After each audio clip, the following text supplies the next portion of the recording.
subway is my absolute vice. It's like my McDonald's.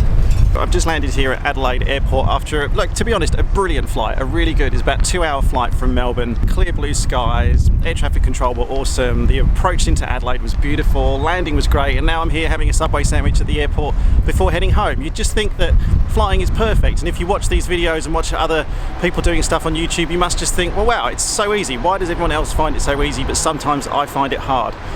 Well, that's not true. You're not alone. I find it hard sometimes too, and that's kind of what I want to share in this video as we make our way back to Melbourne this afternoon. Adelaide Tower, Echo Yankee Zulu is ready on Foxtrot 5, Adelaide 3 departure via Bendo. Echo Yankee Zulu, Adelaide Tower, sign heading right 140, runway 05, clear for takeoff. Yeah, as I said, I'm heading back to Melbourne this afternoon. I actually flew up to Adelaide this morning. I made a short video on that one, a slightly different one on the channel. I'll link to it up above if you haven't seen it, but heading back to Melbourne this afternoon. And yeah, I really want to touch on that subject of the stuff that you see online. Sometimes it looks a little bit too perfect. Alright, lighting up on the runway, full power once we're straight. Power, temperatures and pressures are good, airspeed's increasing on both.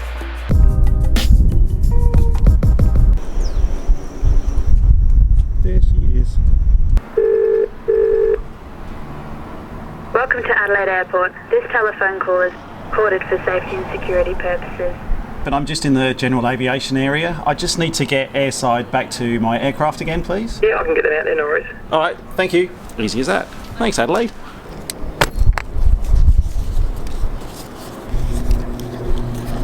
It is a requirement in this airport to wear a high-vis vest. I'm glad I bought it the other day. Finally actually using it.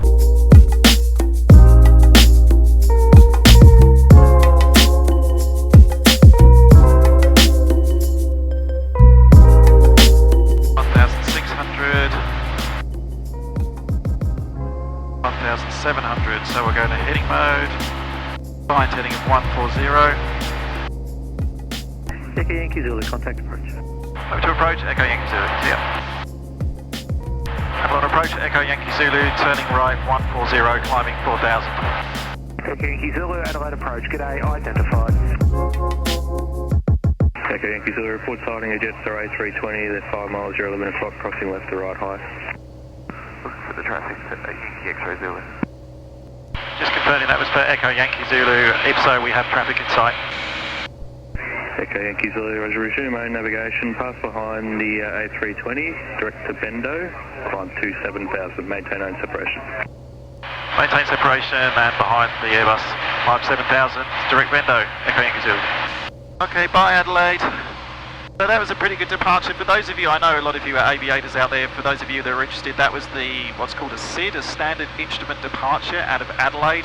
Basically, they give you, you take off, you climb on a track, and then when you're above a certain altitude, in my case, because of the runway I was on, it was 1,700 feet. And once I'm above 1,700 feet, then I can turn onto my side heading, which was 140, and then I just continued along there at the altitude they gave me, which was 4,000 feet, until... Echo correct, Victor, can you see the A320 on short final now, 05? Until like that, there was an A320 that was going past me. Once I'd visually sighted him, then they said I could continue on my own course and climb to 7,000 feet, which is where we are now. So then my job now is to maintain or monitor everything that's going on here in the cockpit, but apart from that, wow, that is a big hole. Jesus. Oh my God, that's huge. What are they digging out there? If anyone knows what that gigantic hole just outside of Adelaide is. And like I was saying back there at the airport before we left earlier today, yeah, there's a lot of stuff you see on the internet. There's a lot of flying content that you see where I guess pilots make things look perfect. They make everything look easy. There's like, oh, thunderstorms up above, I'm going to heroically go around them. I'm going to edit out all the bits where I'm going, holy hell, what am I going to do? You basically just see a bunch of pilots who are out there flying who are just getting everything right. I want to reassure you, if you're learning to fly, if you've been flying for a while, if you're just interested in aviation, that never happens in real life, okay? There are always times when pilots, me included, basically, I suppose, doubt your own ability sometimes, question what you're doing. And on those days, to be honest, flying sometimes isn't fun. So if you have days where you're thinking, do you know what, my heart's not in it, or I don't want to do it, rest assured you're not alone. I'm going to tell you one story which maybe will hopefully make you feel better, which is when I was doing I've got an aerobatics rating, a basic aerobatics rating, and one day I was so nervous about going to do the flight, we were going to do aileron rolls, that I actually stopped my car halfway between my house and the airport, called up the company that I was doing my rating with and said, look, I can't come in because my car's broken down. I'm just going to have to reschedule the lesson, because I was so afraid. I was afraid of the sensation. I was afraid of getting sick, and I guess my head that morning just wasn't in pilot mode. And so I called them up, I cancelled the lesson, I went back home, I reset myself, I went back, I did it again, and over the course of the time I did get my aerobatics rating, which was awesome. You know, during that time there were days when it wasn't awesome. There were days when I really didn't enjoy what I was doing. So it doesn't make you any weaker to admit when you're just having a really shit day, okay? And we all have it, and the stuff that you see online with, you know, the YouTube pilots out there and people doing things that you want to do, but people doing them perfectly, don't worry, there's so much editing that happens to cut out all the stuff that maybe would embarrass them otherwise. And I want to just give mention to two people who are an exception to this, and I know there are many others out there, but two that I want to highlight who do actually show when they're having a bad time. First of all, is someone I've mentioned a lot on this channel before, but you know I've flown with him before. Nico from Nico's Wings. I'll link his channel up above. He shares the good and the bad. He shows when he's having a bad day. He shows when he's getting a bit anxious about the flights that he's doing. He shows as well when he diverts because he just, you know, it's not safe or practical. He shows all that stuff, and I really respect that. So please check out Nico. The other guy is Steve-O. Now, we all know Steve-O Knievo, and we all see him flying in TBM around the Bahamas, and we all think, wow, that's the life to live. But recently he put up a video where he was trying to get through some storms in Florida. And contrary to what a lot of people do, he actually left in a lot of the content where he was physically sitting there going, what should I do? I'm not sure what I should be doing. Should I be going ahead? Should I be doing this? And he actually included a lot of his thought process. Man, that's not good news, guys. I don't know what to do here.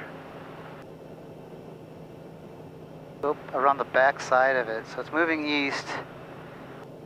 Oh boy. I'll link to that specific video down below as well. Have a look at it if you haven't seen it before. Really interesting insight into the mind of a very experienced pilot like Steve-O, and a reminder that everybody has those days when sometimes you're just sitting there thinking, I have no idea what I should be doing now.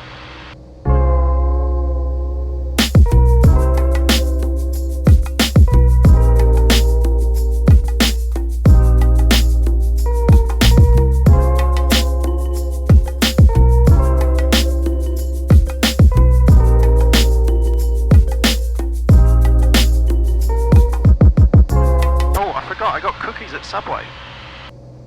The lady at Subway upsold me really well. She almost upsold me to a foot long from a 6-inch, but I said no. But then the chocolate chip cookies made an appearance in her sales message, and of course I said yes. So I got 2, and I totally forgot about them until now. Hurrah! I met someone at the gates as well. I'm going to give a shout out actually. I got their Instagram channel. Their Instagram account is ifly.aviation. Check him out. He was just waiting at the gate, saw me on flight radar, saw me coming in, was taking some photos of Echo Yankee Zulu. Just wanted to come and say hello, and that for me just energizes me so much. The other thing I'm doing on these long flights is I've Bluetoothed my iPhone into my brand agnostic, not to be mentioned brand name headset, which I'm wearing at the moment. It just means that I can listen to music on these longer legs, which I didn't used to do a lot. But I've actually found on the longer legs, when there's not a lot to do apart from monitor what's going on, and especially on days like this when the weather's just, you know, it's easier flying rather than in IMC. Having some music on is fantastic. Milkshake, you ready? You want to put some music on? Here we go now. Let's sit back and relax. I'll do what Philly Boars used to do. There we go. Seat goes back. Sit back. Stay awake. That's a joke. I'm very, very awake. I had a 10 hours sleep last night, just in case anyone from CASA is watching.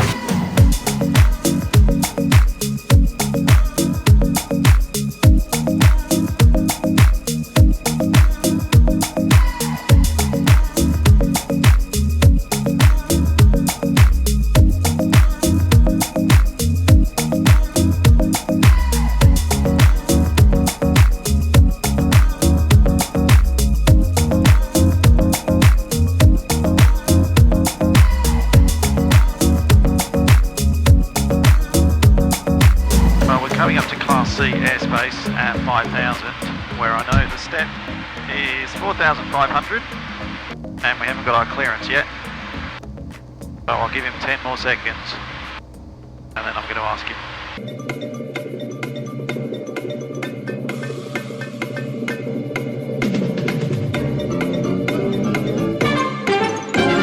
Echo Yankee Zulu, just looking for our clearance into Class C at 5,000. We'll start our descent after we passed Avalon. Stand by for frequency transfer and clearance. Echo Yankee Zulu, thanks. I'd just like... Echo Yankee Zulu, contact departures 129.4 for clearance. 1294, Echo Yankee Zulu. Melbourne departures, Echo Yankee Zulu, maintaining 5,000, request clearance, and then we're going to start our descent into Moorabbin after passing Avalon. Echo Yankee Zulu, copied, cleared to Moorabbin via Avalon, maintain 5,000 at this time, the Melbourne QNH 1025. Cleared Moorabbin, Avalon, right, Avalon, sorry, 1025 and maintain 5,000, Echo Yankee Zulu. Oh, that was a rubbish radio call, Steph. Alright, so we're going to fly over Avalon, stay at 5,000, then descend after he tells us we can. Okay, Yankee Zulu, you're clear of control area now, your control services are terminated. There is a VFR aircraft about 3 miles just to the left of your 12 o'clock, tracking northbound at 2,000 feet under airfire. I'll let you know if you get close to that aircraft.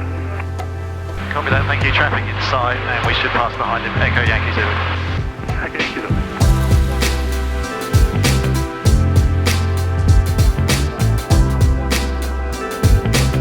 Alright, milkshake, strap in.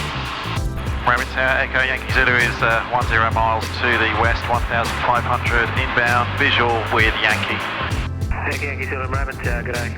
Join base, runway 17 right. 17 right, Echo Yankee Zulu.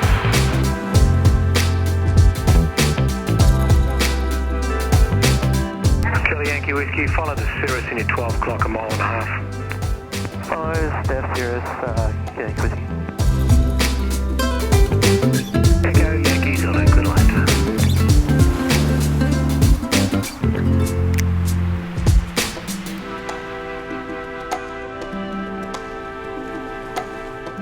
Oh, it's nice to be back home again. Now, if you are watching this and you're not subscribed to the channel, please do click on that subscribe button. It means a lot to me to see the channel grow. Helps me do a lot of things with this channel as well if it grows over time. Otherwise, thanks for flying along with me. Thanks for watching. Milkshake, cup of tea.